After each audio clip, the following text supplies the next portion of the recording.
Okay, class, let's talk about short answer response. All right, so firstly, let's see where we are in the class. Can you guys see my screen at all? Yeah. You can? Okay, good. Just making sure.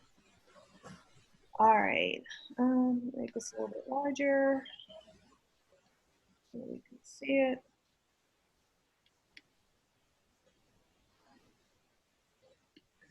Technology, don't fail me now. There you go, that's helpful. And then, all right, let's see, that's better.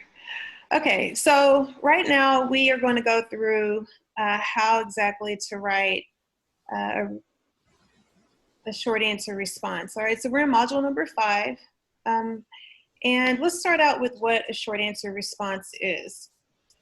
A short answer response is basically a paragraph length response to a question that you've received from your professor for a given assignment, right? So this is not just what you would do for an English class. This is also what you would do for science class or maybe a government class. So it doesn't really matter where you are. You're probably going to encounter a short answer question. So there's a method to answering them that's kind of foolproof, and it will help you to pass more tests. It will also help you to be a better employee in the workspace, because there are going to be questions that your boss will ask of you, or that your supervisor, or your even fellow coworkers may ask of you, and you'll have to give a detailed response and give them the information that they need. And this ranges from call centers and customer service all the way over to medical doctors and attorneys. We're going to be writing short answer responses for the rest of our lives. So what I'd like to do is walk you through exactly how to do that and have a certain level of skill so that you know everything is inside of your answer, right? So the first thing we should understand is that short answer responses should be a paragraph, right? So they're meant to test your comprehension and your critical thinking skills. One of the things you want to do definitely is you want to answer the question in a way that is arguable. In other words, you want to answer the question in a way that someone could listen to your answer and maybe even have a different point of view. So you want it to be strong. And the claim, which is what we call the answer to the question, is usually going to be the main idea or the topic sentence of your paragraph. The next element of the short answer response is also the evidence, right? So the evidence is there in order to support your answer, right? So a lot of times we pull evidence from a secondary source. So if we're asked to read something, then we have to provide evidence from what we've read in order to support the claim that we have, right? So you want to definitely be familiar with evidence and how that works. The next thing is that we have an explanation of that evidence. So the explanation may be meant to argue that your claim is right, or the evidence may be simply, or the warrant may be simply just to explain the evidence in a way that makes sure your claim makes sense. All right, so those are the three elements of the short answer response. Go ahead and click next on your screen. So there are elements to each level of the short answer response, right? So the claim, which again is the main idea of your paragraph, and it's the answer to the question. One thing it does is it makes sure that it takes a position, right? So it's really clear. So it's not obvious. In other words, everybody in the class probably is not going to choose the exact same thing for their claim. It's not vague. It's not something that, is so general to where, again, everybody in the class could probably obviously choose that. It's pretty precise. The other thing is that it's engaging. It makes the reader want to read a little bit more to see how you're going to prove what you said, right? And also, it is logical. It emerges from a reasonable consideration of the evidence. In other words, you can't make a claim, right, that's not supported by the reading or by the information that you are going to present in your evidence. It has to be logical. It can't be kind of off base. It has to be rooted in something. Does that make sense so far? Does anyone have any questions over claims? No. Not yet? Okay. All right, let's talk about the evidence. The evidence is the data that you use to support your claim. Okay, so this evidence can either be summarized from something that you've read, and we've been working on summary the whole semester, so you're very familiar with summarized evidence, or it can be directly quoted. It's most commonly directly quoted and cited at the college level. The reason is because at the college level, we want to hear the research that you've done. We want to hear what you've read. We want to see how you're interpreting it. But we want it to often be in the words of the original author, and that is because the original author already has established ethos. So does anyone remember exactly what ethos is? No, not exactly. Nothing comes to mind just yet? Isn't it ethics? Yes, it is ethics. Who answered that? Never mind, don't tell me. I'm proud of you. It is ethics, right? It is credentials. It is believability. It is someone who has a position, or it's someone who has authority, right? So all of those words go along with ethos, right?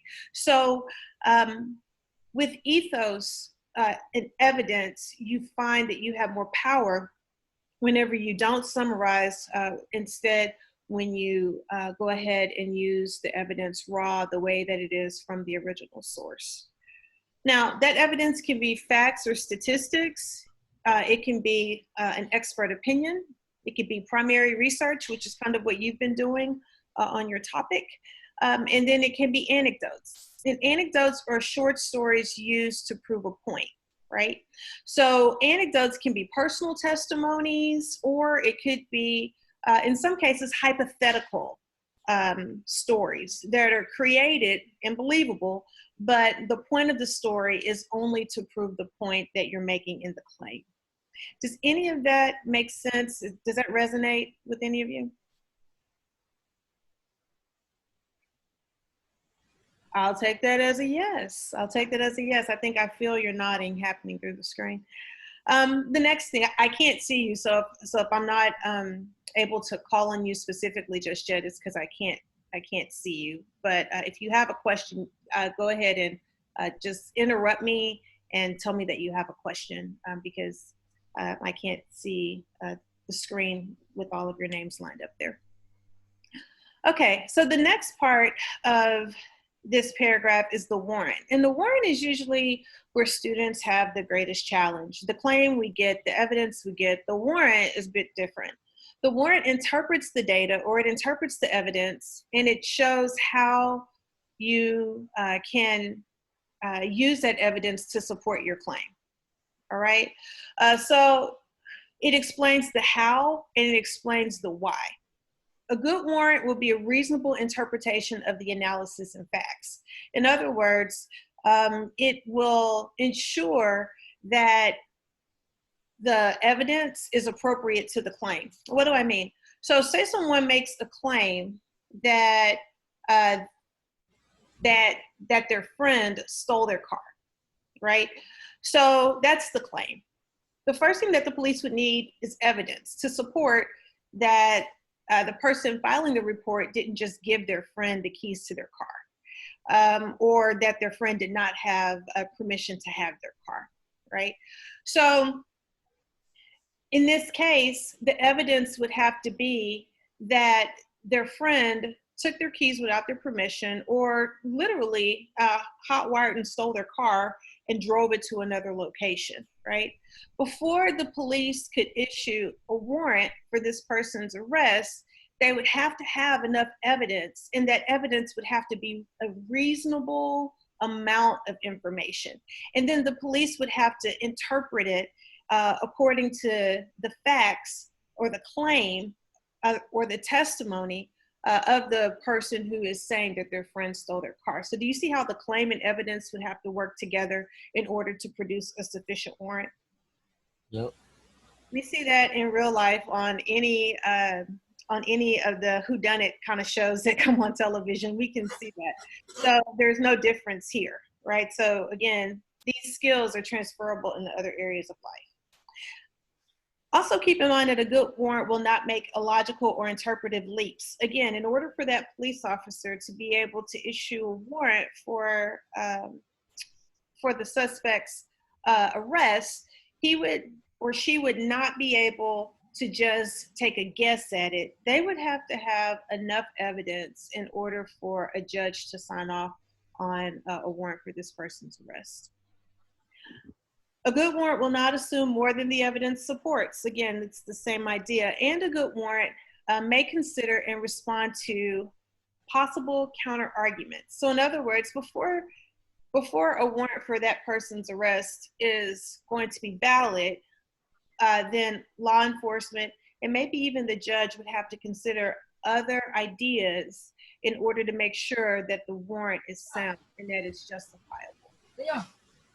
Are there any questions so far on just understanding the theory of claim, evidence, and warrant? No. No? Okay. All right, well, let's move on. Let's look at the process and also a sample of this.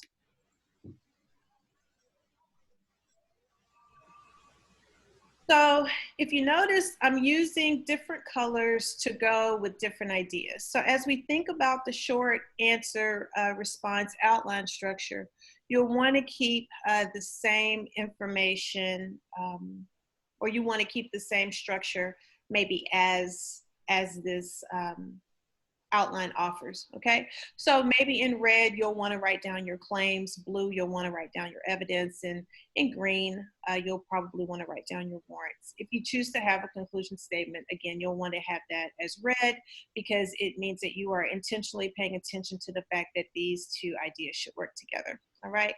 So when we think about each element, A through E, let's think about what we already know in terms of paragraph structure. Can anybody tell me what they already know about paragraphs? How are they generally set up? Well, what's the first element in a paragraph? We worked on these with summaries and annotated bibliographies. We need like a topic sentence or something? Absolutely, you need a topic sentence. And in this case, your topic sentence is going to be your claim. Right? It serves as the main idea of the short answer, and it is the answer to the question. What's another element of paragraph structure that we've already been exposed to? Bridge.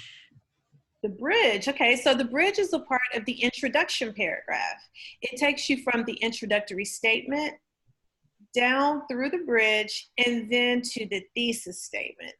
So one of the things we can take away from that is that in short answer responses, you do not have an introductory statement. So if you don't have an introductory statement, you likely won't need a bridge. You may decide that you want to add context before you go into your evidence, but you don't need a bridge because you don't have an introductory statement. That's a good connection. What's another element of paragraph structure that we're familiar with?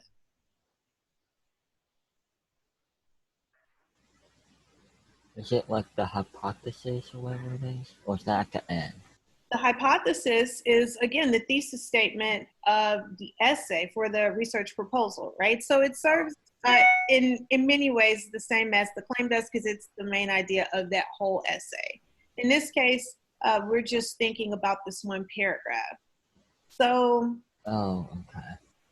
what about the evidence? Can we connect anything to maybe what we've learned about evidence? Basically the information you pulled from the actual article that you read, or? Very good, very good. The information that you pulled from the article that you read, that's awesome. And so we already know about evidence. And so far we've been supporting evidence, we've been summarizing evidence as support for our body paragraphs. And so you're very familiar with that. Excellent job. Anything else regarding evidence that we may know a little bit about? What about explaining evidence? Have we worked on that at all? Yes. Yes, we have. Okay, so far we've been explaining evidence by using our own words, by summarizing. So if you notice, the things that we've already learned to this point in the semester has set us up nicely to be able to understand short answer responses, all right? One other thing that is a connection point between something we've already learned and this new information is that we still have an optional conclusion statement. We still have an optional conclusion statement, okay? So you don't have to worry about, oh my gosh, I don't feel comfortable putting a conclusion statement on this paragraph. Instead, you can opt not to use one. Or if you feel like your warrant has gone too far off base to really connect clearly back to your claim, then you can use this conclusion statement option in order to bring it back in. All right, if you want, you can go ahead and switch to your next screen. Okay, so there is a process for answering short answers, okay? And so we're gonna start with the reading process, as we always do, and then we're gonna work through the writing process so that we have a nice, clear line between what we've been learning so far in the semester, all right? So this information is also color-coded just to make sure that we're all clear about what section is what. I would like for you to scan the beginning of this, starting with 1 all the way down to 3, and then I'm going to ask you a couple of questions, all right? So let's scan 1 to 3.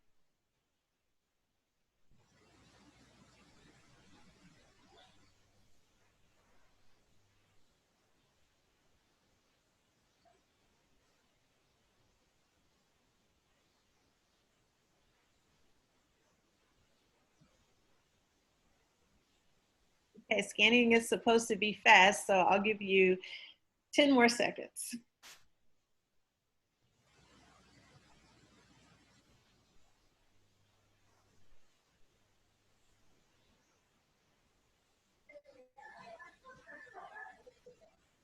Okay, so what's the first thing that we learn when we think about the process for answering short answer questions?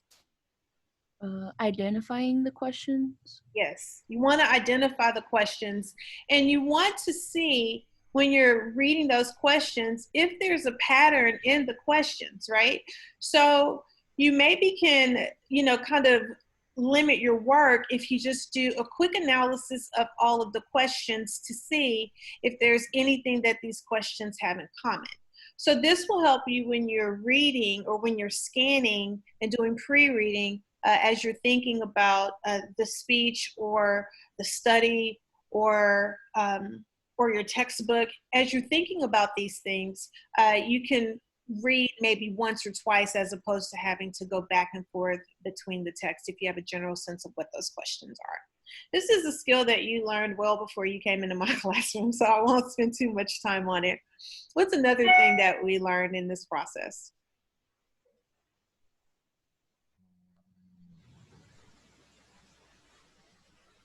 If we look at section number 2, what's one of the key things that we should take away? It's in bold.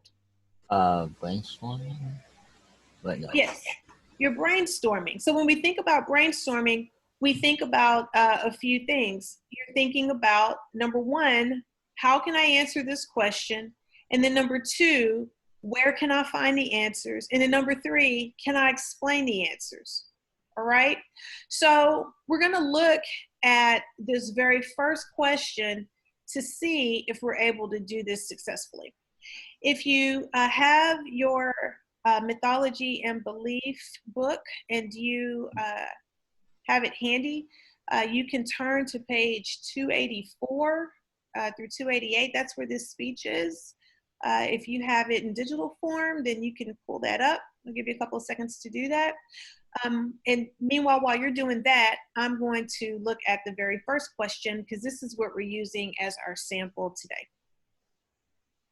Question number 1 says, who is the general audience for this speech?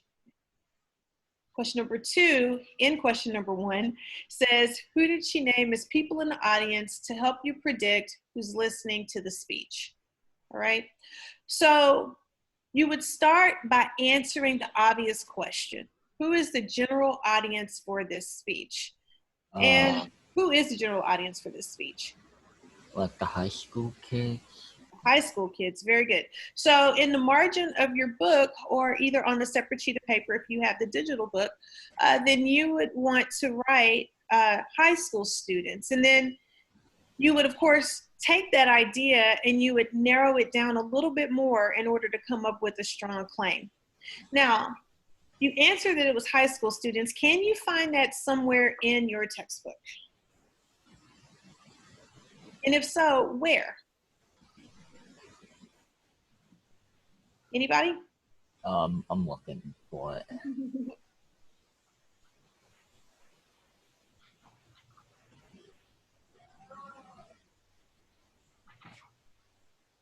If we had to make a guess about audience, would we look at the beginning of the article or at the beginning of the speech, or would we look at the end? Beginning. You look at the beginning. And why would you look in the beginning? Because it gives you all like the details about it.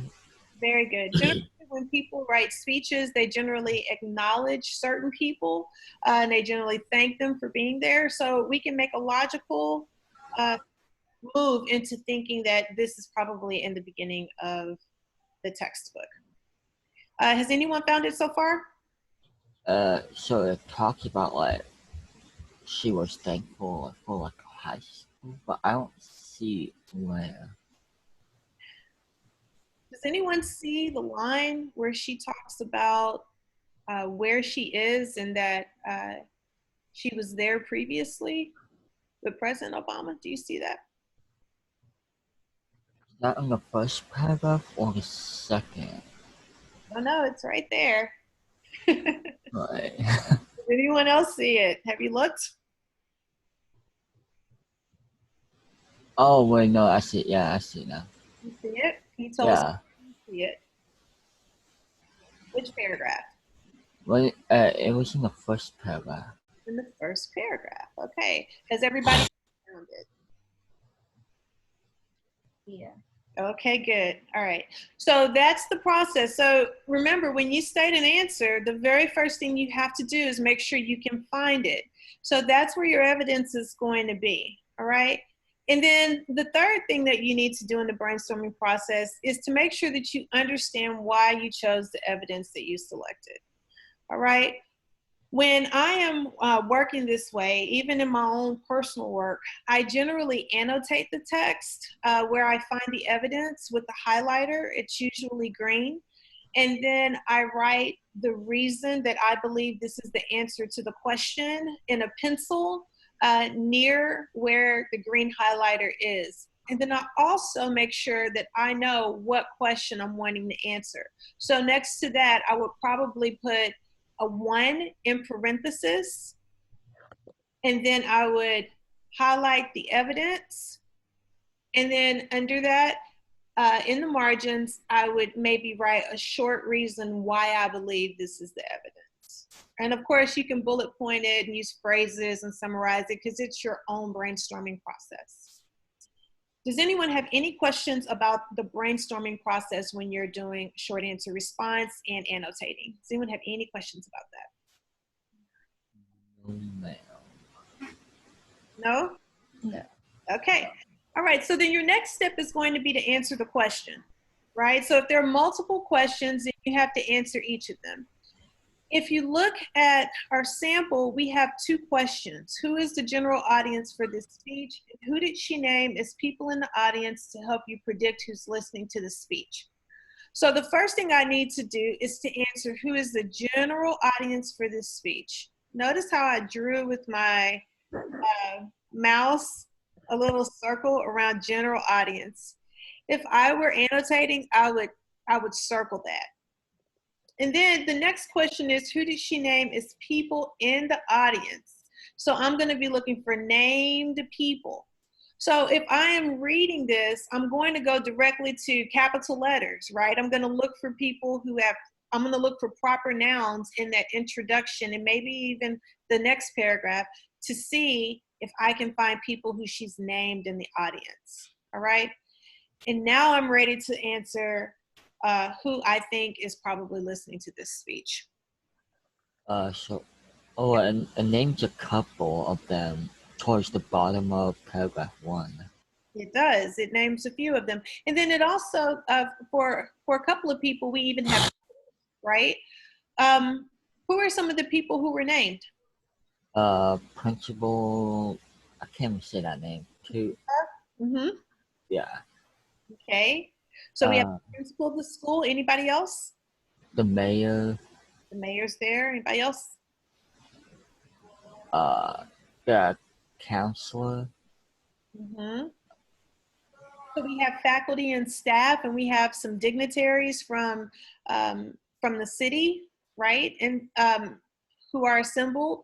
So we know then that we're looking at high school students, and we also know that she has adults in the audience, and so we have a general sense of who's there.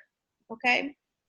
She also mentions uh, another entity that's there. Did y'all see that information regarding 106 in Park? Did y'all see that? no, wait, Keisha and everyone from 106 and Park for helping to facilitate today's discussion.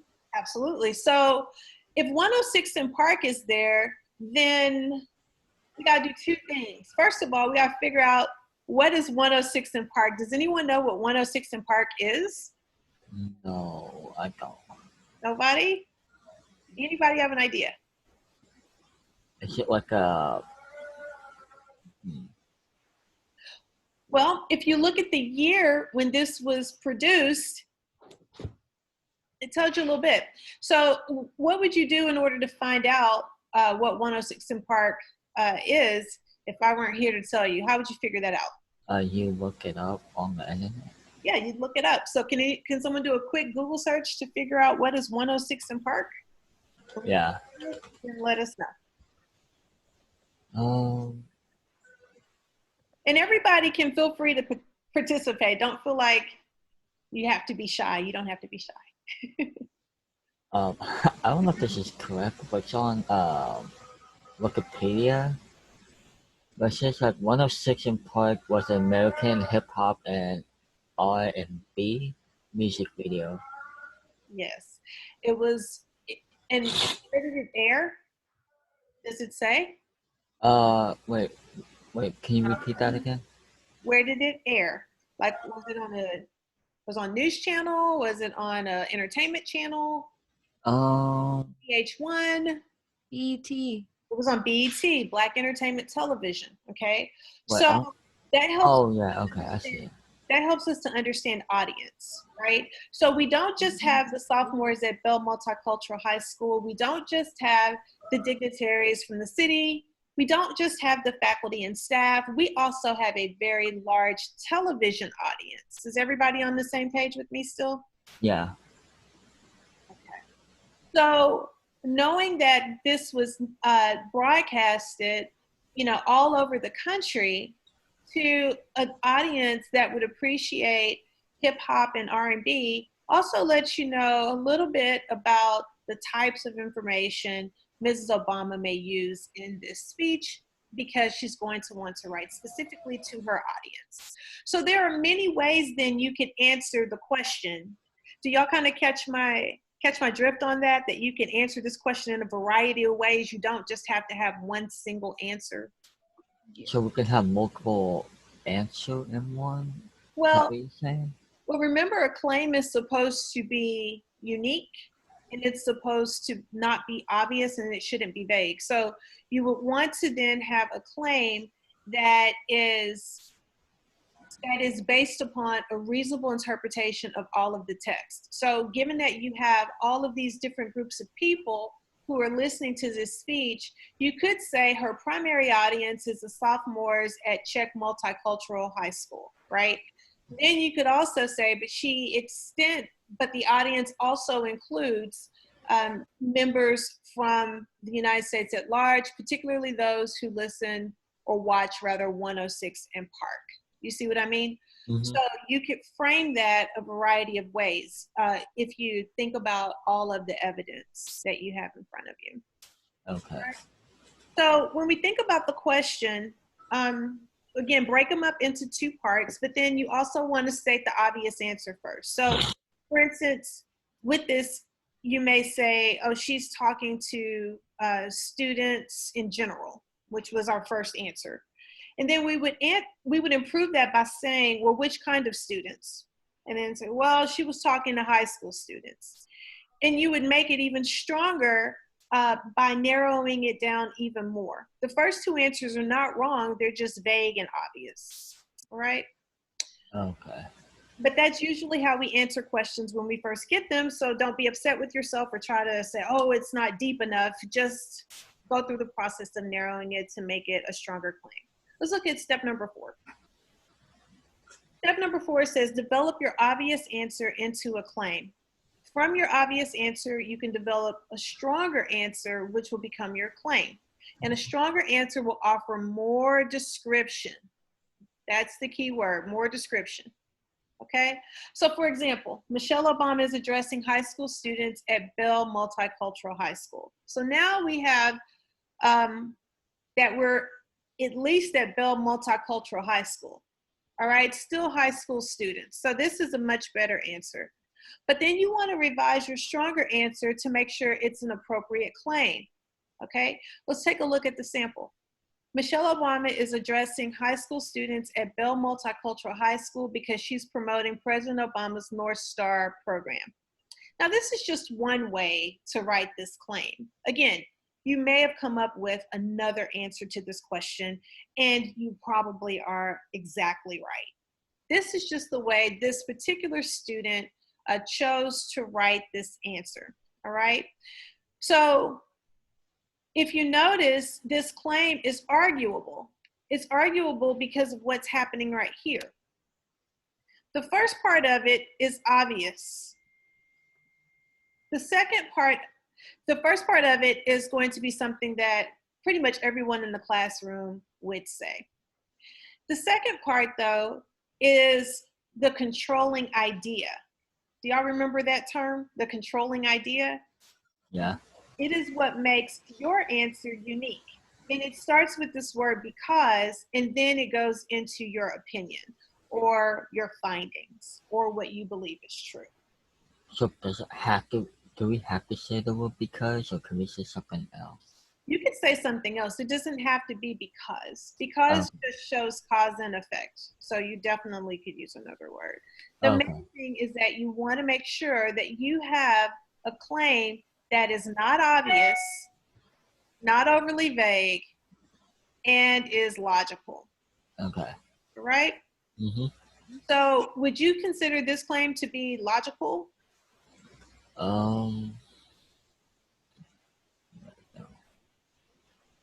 Yes. Anyone can answer this question. Would you consider this claim to be logical? Yes, I believe so.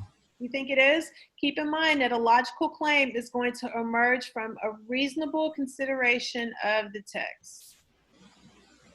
After reading the text, because you already read this, by the way, to answer the discussion question that you had. After reading this text, would you suggest that the person who made this claim read the information and came up with something that is logical? Could this person prove promoting President Obama's North Star program as a part of their answer? Is it even possible? Of course it is, because this talks about the North Star program all the way through. All right? Are there any questions about claims? No. Okay. No. Let's move on to evidence. So your evidence can be summarized or directly quoted. All right? So if we're going to summarize evidence, then we have to have a good reason for doing it, because for the most part, evidence should be directly quoted in a short answer response. This is going to also be true when we write our analytical and argument paper. Don't forget that those two papers are coming upon the horizon, and the information that you learn about short answer response and the information you learn about how to form and use evidence, those skills will be translatable into your next two major essays. So please make sure that you're clear about how evidence works. Okay, so summarized evidence is okay, but it should only be used when evidence is found in different parts of the text, but the ideas relate to each other. Okay, so in our text that we're looking at right now, I think you guys had a question on the North Star and how is that a symbol in the text? And that was your discussion question. If you Yeah. remember with that question, the North Star came up at different points in the essay, in the speech. So you may have summarized the ideas regarding the North Star because it worked in different ways at different times, even though the symbol itself seemed consistent. Does that make sense? Mm-hmm. So if you had to write it then, and you had to talk about the North Star, it would be appropriate for you to summarize information about it in order to be able to introduce additional evidence. All right. And the next reason, which kind of bleeds into what I just said, is that the information is non-essential and it just offers context. Other times when you would summarize evidence is if you need to contextualize a direct quote that you're going to offer, okay? And we practice this context skill in the research proposal essay, in the sentence right after the topic sentence and right before introducing your source. There was a section there that talked about offering a context sentence. And so you would use summary in the same way for the short answer response if you wanted to offer context. Okay. Let's look. Does anyone have questions over that, by the way? No, ma'am. Okay, so let's look at the example. It says, in the introduction of the speech, Mrs. Obama thanks the principal and other important people in the DC public school system, and she acknowledges the impact the high school students made on her and President Obama during their first visit to Bell Multicultural High School, all right? So in this example, notice that there's summarized information, right? The principal and other important people in the DC public school system. Clearly she named many people, all right? And then the fact that their time last time had an impact on Mrs. Obama and President Obama, okay? So this is essentially a summarized idea, all right? And it's just referencing the text, but it's not offering specific information. Okay. Keep in mind that at the college level, directly quoted evidence is preferred for a few reasons. Number one, it helps you to distinguish your voice from the author's voice. And you're going to hear me say this over and over again as you write your essays for your analytical and argument papers. It's more important there even than it is in short answer response, because the essay is a much longer idea and it needs to have your voice controlling it the whole time. In a short answer response situation though, generally students feel very comfortable with allowing the text to answer their question for them. So they'll copy and paste a large chunk of information from the original source, and they will just add in words to kind of guide all of the information that they've copied and pasted from the original text. That's not what this is supposed to be. Your short answer response should be you doing the bulk of the speaking, and then your evidence playing harmony or kind of supporting what you're setting up. All right, so you want to be careful not to copy and paste a lot of information from the source you're quoting and just kind of trying to negotiate small sentences in between. Instead, you want to be in control of the evidence and only offer what's needed. So we just copy and paste the most important things? Yes, only the information that's relevant to answering or supporting rather your claim. Okay. All right, your voice should be the primary voice in this paragraph. The next, thank you, that's a good question. The next reason you want to do this at the college level is that it helps you to avoid inadvertent plagiarism. A lot of times students will copy and paste information and they will forget to attribute it, or they'll forget to put the parenthetical citation, and they could be cited or flagged for plagiarism. All right? Yeah. So you want to make sure that you do this as little as possible. And if you guys need to, while I'm teaching, if you want to mute your mic and then open it again whenever you have a question, feel free to. And then thirdly, it helps you to build an explanation or an argument. All right? And it helps you to create a warrant that you can bounce off of, right? So if you have a specific space for evidence, then when you write your warrant will have more fuel because you're able to pull information from the evidence in order to write more in your warrant. All right, but if you copy and paste a lot, when it gets down to the warrant, you know, you find yourself wanting to continue to copy and paste from the original source to use it to help you answer your own question or to prove your own claim. And it gets really messy and frustrating. So it's better to keep them separate. Okay, so if we look at the example, it says, for example, Obama seems to be promoting, this would be Mrs. Obama. Obama seems to be promoting President Obama's North Star Gold program. In her speech, she says that by the year 2020, that this country will have the highest proportions of graduates in the world. And then it gives a parenthetical citation. So let's look at the anatomy of this information, okay? I already talked about only using the evidence you need, and I've already talked about adding context, but I wanna look at our actual example to pull out a couple of more useful ideas.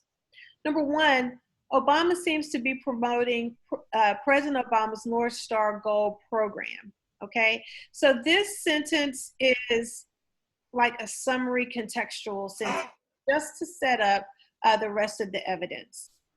In her speech, she says, notice that we have the attribution to the original author. This is very important. You want to make sure, again, that you add context. Look at the context, that by the year 2020, then there's a comma and an open quote. Notice that there are ellipses here. The ellipses represent information that's been eliminated because it wasn't relevant to the point that the author was wanting to make. And when I say the author, I don't mean Mrs. Obama, I mean the person who actually wrote the short answer response. So you can use ellipsis if you want to eliminate something that's not needed. It can go at the beginning, the middle, or the end.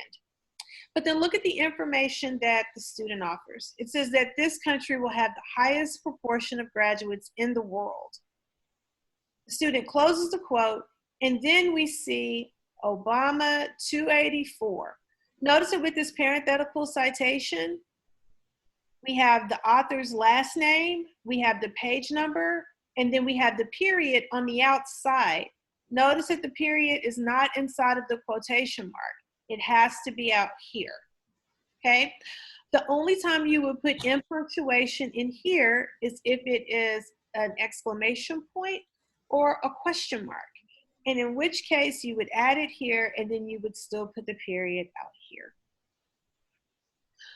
Are there any questions over anything that I've covered in terms of evidence? No. So we can use both of these examples in our short answer responses, correct? When you say you can use both of these examples, what do you mean? You mean both forms of example? Yeah, like, Direct quote? yes. Okay. For your short answer response, you should be leaning toward the direct quote because none of the questions are truly set up to where you should be summarizing only. But there are instances maybe in other situations or classes where you will only need to summarize. Okay.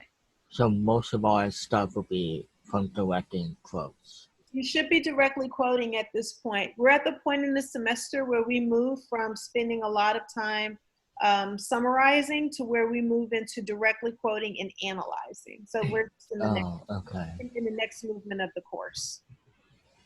Okay. All right.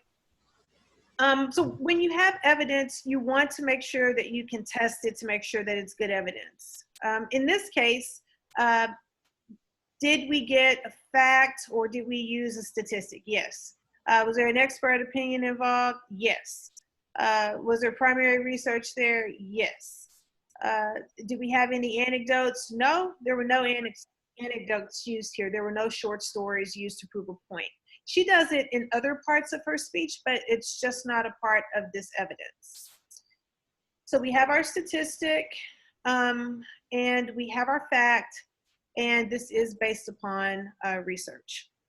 All right, so the evidence is strong because it checks at least one of the categories of data needed for support. All right. Are there any questions on statistics, opinions, primary research, or anecdotes? No. No. Okay. So the next thing you're going to want to do is then explain your warrant. Okay. So to explain your warrant, you're going to make sure that the claim and the evidence can work together. And you'll do that by adding an explanation. All right. So let's look at the sample. Her visit to Bell Multicultural High School to speak to prospective college students seems to be the reason she writes The Power of Education. It specifically addresses the interests of the high school students in the audience who can benefit from President Obama's North Star plan. All right. So in this case, we are now connecting the reason that she's there, which was a part of our claim. Remember, she's there to address high school students because she's promoting President Obama's North Star Goal program. So here you'll see that she or this student connected keywords. So get support for her husband's program is there. And then we get a reason why. Because, I'm sorry, I'm in the wrong section. Up here. So we get that she's at Bell Multicultural High School. We're connecting back into the claim. And that it specifically addressed the interests of the high school students who can benefit from President Obama's North Star plan. We see that as well. You also can add a counterclaim in order to extend your warrant, okay? So take a look at this one. It says, although some may think she's there to encourage high school students to go to college, she's really there to get support for her husband's program so that during his time in office, he becomes known as the president who made the United States #1 in higher education globally. All right, so clearly when this speech was written, President Obama was still in office. Now, in the counterclaim, notice that we have, although some may think, okay, that she's there just to encourage high school students. This is the opposite of what this student actually believes, and that's what counter arguments do. They literally nod to the other side of the argument, okay? So you can use this in order to extend your warrant, okay? Your warrant really should have 2 levels, all right? And it should comprise the bulk of your paragraph. Wait. So I have a question. Yes, sir. So for the first part of the warrant and stuff, not the first part, the second part, is the second part like your own idea, or is that still like, are you still quoting? Because it shows that this person is quoting from something. It should be your own idea. You should not quote it all in your warrant. Okay, so the warrant is not okay. Yeah, in the warrant, you're not going to quote at all. This should Okay, all be in your own words. gotcha. Don't forget, the warrant should be a reasonable interpretation and analysis of the facts. The warrant will not make illogical interpretive leaps. In other words, what's being said in the warrant must be logical, and it must be something that can be attached to the claim. Keep in mind, a good warrant will not assume more than the evidence supports. And don't forget, you can offer a good counter argument in order to extend your warrant if you need to make sure that you're hammering down your point, okay? After you finish, then you will have an outline of your work, right? So this is the claim, the blue part's the evidence, C and D comprise the warrant, and then we have a conclusion statement, all right? So let's take a look at the conclusion statement, because again, it's optional. For our conclusion statement for this paragraph, Mrs. Obama is seeking to inspire students to develop their own North Star agenda so that they can experience life-changing success. She is also interested, however, in helping her husband garner support for his program. Can we see how these two sentences work together, E and A? Can you see the reflect or the reflection back up to the claim there? Okay, good. All right, so here's what this looks like in paragraph form. So you have a short answer response sample paragraph, all right? So this response is about 190 words, if I remember correctly.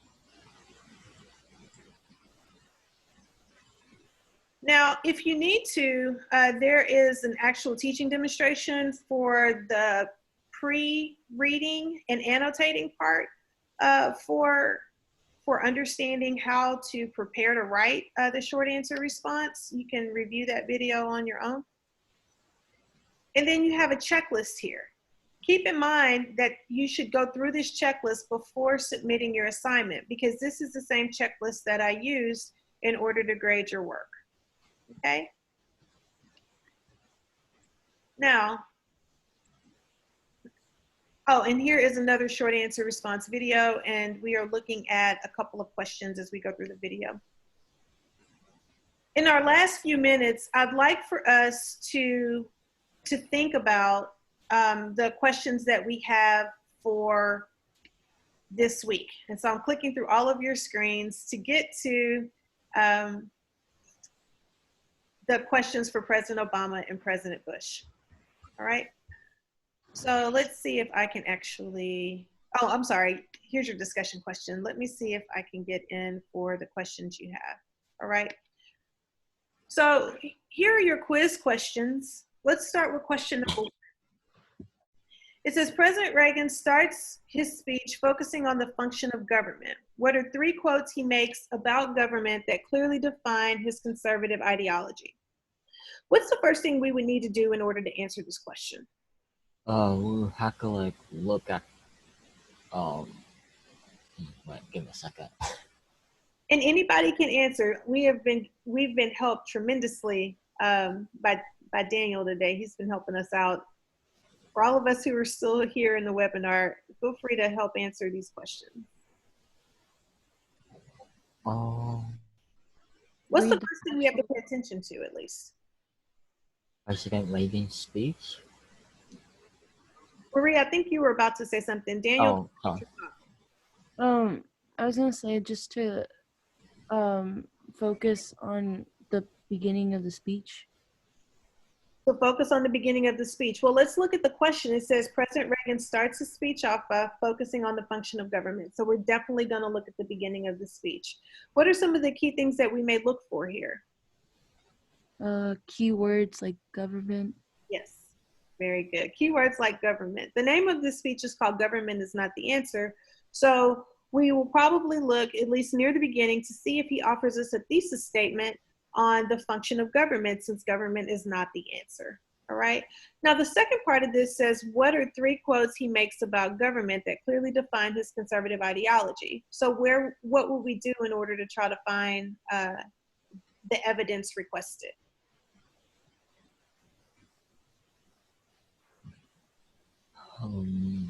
Look at 3 different things that he actually talks about in the article. Yes, we would try to figure out what 3 quotes he offers in the article that would definitely talk about his conservative ideology. And we would include those in our answers. All right. And so we would need to create a warrant to go along with each of those quotes, unless those quotes go together in some way for us, in which case we can offer a summarized form of a warrant. And what do I mean by that? If the 3 quotes actually go together, then you can condense some of your warrant to represent all three quotes. This is very tricky though, because if you don't give enough information about each quote, then it will still not be quite enough to support your claim. Does that make sense at all? Mm-hmm. Okay. Are there any questions about how to answer question number 1? Okay, let's look at question number 2. Question number 2 says, research and define the idea of rugged individualism. Can you find evidence of rugged individualism in government is not the answer? If so, where? So what will we look for here? First, you would yourself. You would probably look it up on Google, the definition for individualism, and then take a look on the actual speech or article where he actually talks about it or tries to talk about it. Excellent. Very good. That's perfect. So you would start with a general idea from Google or some sort of a reference source like a dictionary to see if you can find rugged individualism. And then you would actually look in a text to see, after understanding what it is, if you saw it anywhere. And then you would use evidence from the text to support what you're saying about rugged individualism. And that's going to be a direct quote. Excellent job. Okay, let's look at question number 3. According to his speech, how does Obama view American creativity? How does he predict it will function on the road to American renewal?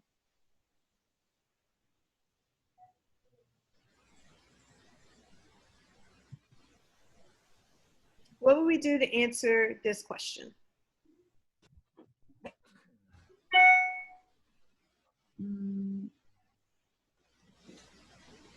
So this is going to now move from President Reagan to President Obama, because remember you have 2 speeches here.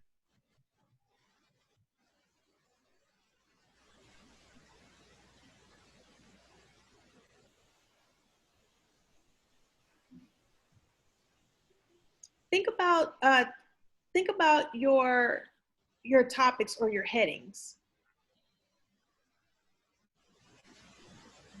Think about your topics or your headings. Now, as you look at the topics or the headings, try to figure out if any of those topics may lead you into ideas regarding creativity, because creativity can come in a variety of ways. Well, his speech is called Remaking America. Yep.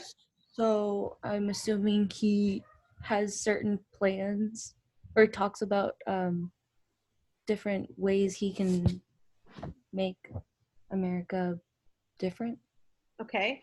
So we would definitely maybe want to even do a little bit of a background check, right? To figure out what happened right before he became president, to see what would make him consider remaking America. You make a very, very, very good point, Maria.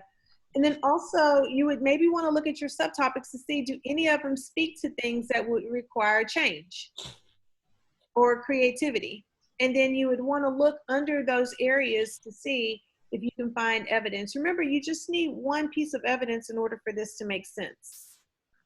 Okay, so your answer, Maria, may be different from Daniel's, maybe different from Brianna's. And so you want to make sure that you are trying to find that creativity where it is and then explain from your point of view.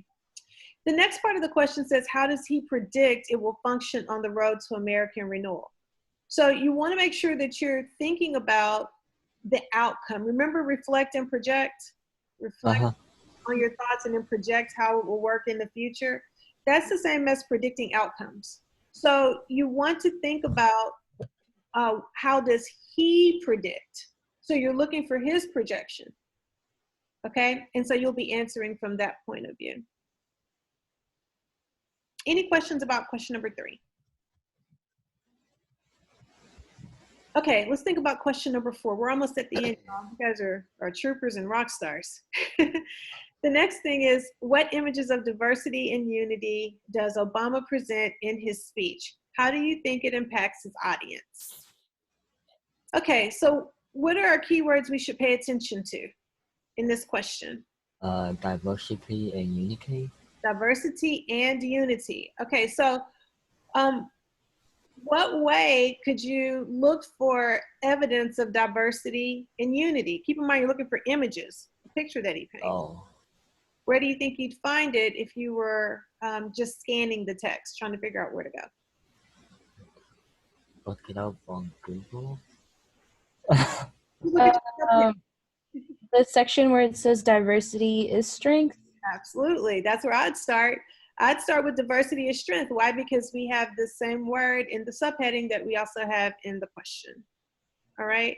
So then you have to project. How do you think it impacts his audience? So you have to try then to guess how his audience may feel about the images that he offers. Keep in mind, you want to think about who is listening. And for President Reagan and President Obama's speeches, who is the audience? For both speeches.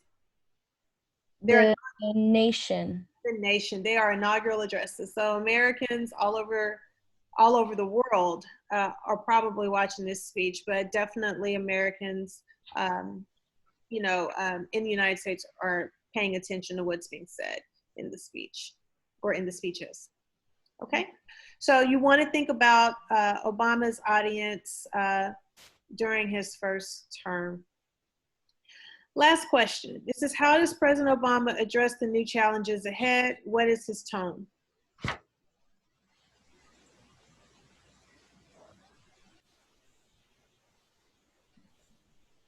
How would we approach this question?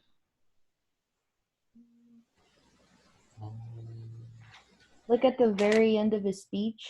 At the very end of his speech. Why? Because there's a subheading there to kind of guide you through. And then the next thing we're going to consider is tone.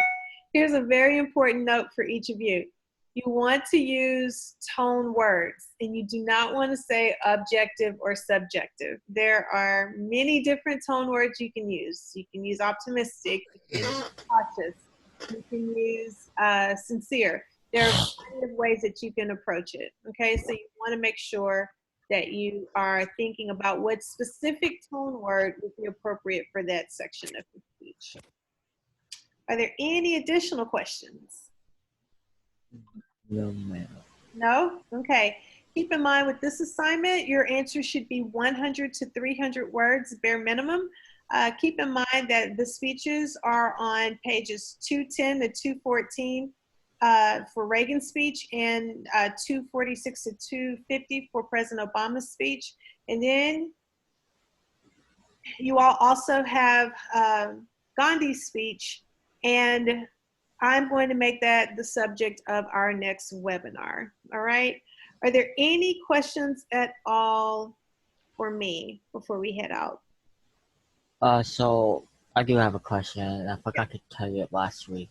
Ask that question separately. I just want to focus on just short answer responses because this is Oh, no. recorded and it's going to be posted.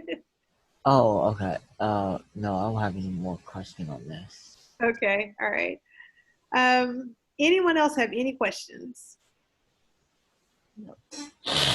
Okay. All right. Well, listen, you guys, thank you so much for joining the webinar today. I will download it and I'll post it so that you have access to it in your course shell. It'll probably take me about an hour to get all of it done. But if you have questions after we log off from here, then feel free to log back on. I'm just going to open up a general chat room, and then you'll be able to ask additional questions, and I'll send you a link to that space. Okay? Okay, thank you guys. Have a good one.